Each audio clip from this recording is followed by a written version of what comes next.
Okay, ready? Hi guys!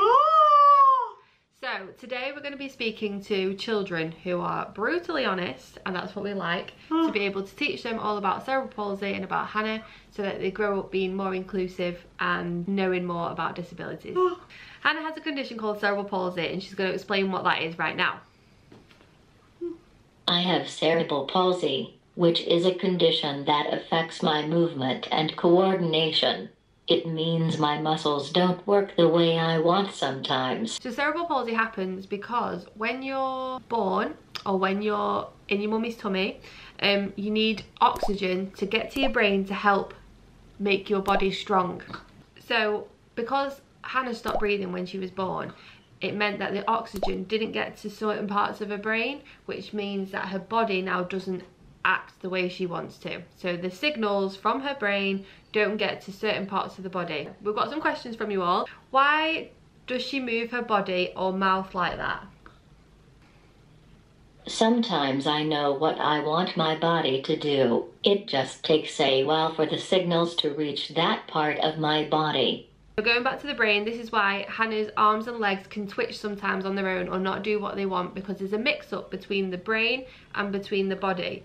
So the brain knows what it wants to do, but it just can't reach her body. So her arms and legs move slightly different to everyone else's. So sometimes her mouth can just twitch, and that's just Hannah. It doesn't hurt. Okay. Someone said, why is your voice different to Grandad Graham? So just to confirm, Grandad Graham isn't our Grandad Graham, it's your Grandad Graham.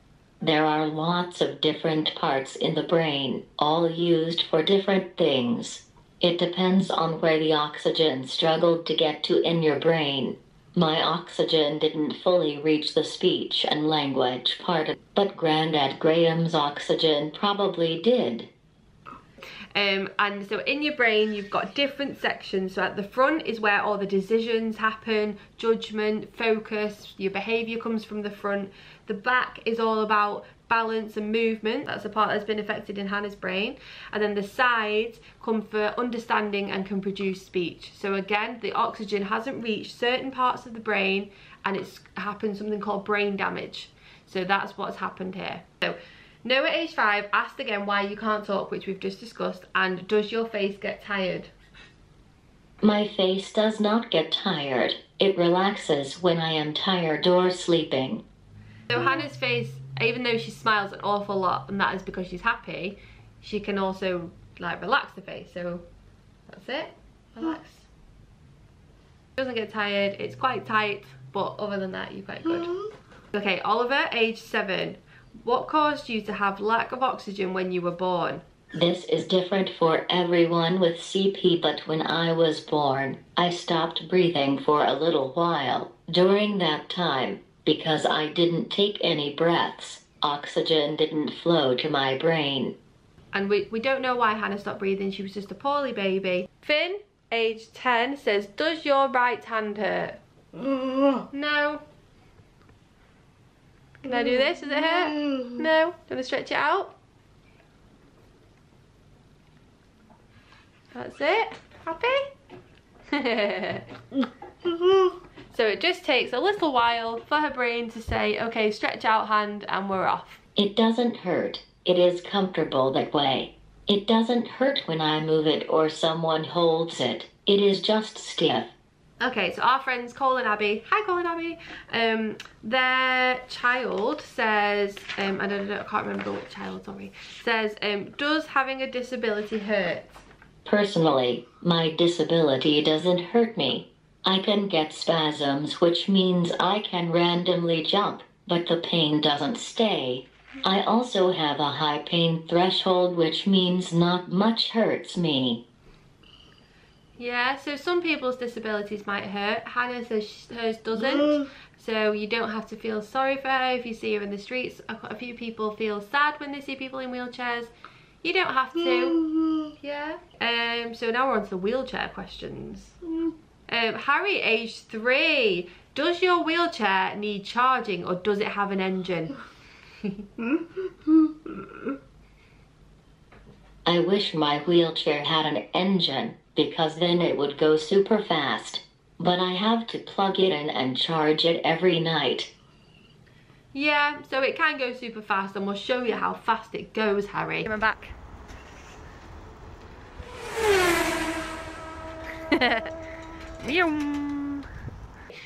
But it doesn't go as fast as if she had an engine. So we plug you in. Hannah says, what do you say? It needs a drink. It needs a drink. We've got Tyler, aged 8, and Stanley, aged 6, who asked the same question. So it was, does it go fast, your wheelchair? And how old were you when you got your first wheelchair? It has different speeds, but the top one is super fast. Yeah. So we have to turn it down sometimes, don't we? Yeah, Hannah can go super fast. And Hannah actually got her first wheelchair when she was about 5, I think, when she was 5. And I'll put a picture on, and it was, you had like a big battery in the back, which meant there was a place for me to sit. Bobby, age 7, says, are you sad you're in a wheelchair? No. Is it fun? You can run over people's toes. We don't do that. Max says, is it hard to make friends? Nope. I am a friendly person and will make friends wherever I go.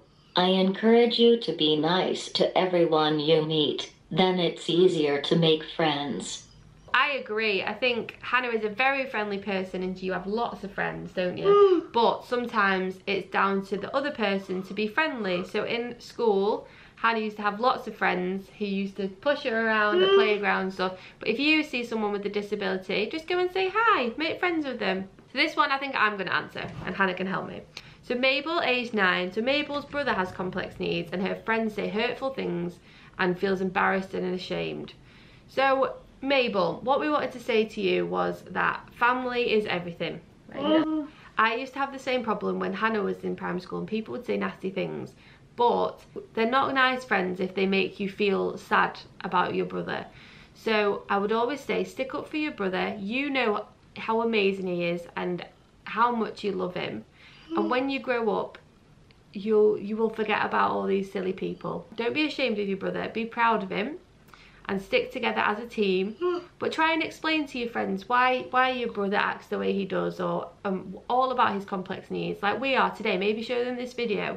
So it's all about being kind to people. So as long as you're kind, it doesn't matter about everyone else, but don't be ashamed of your brother. He is fantastic, and the two of you together are amazing. And maybe you'll grow up to be like us.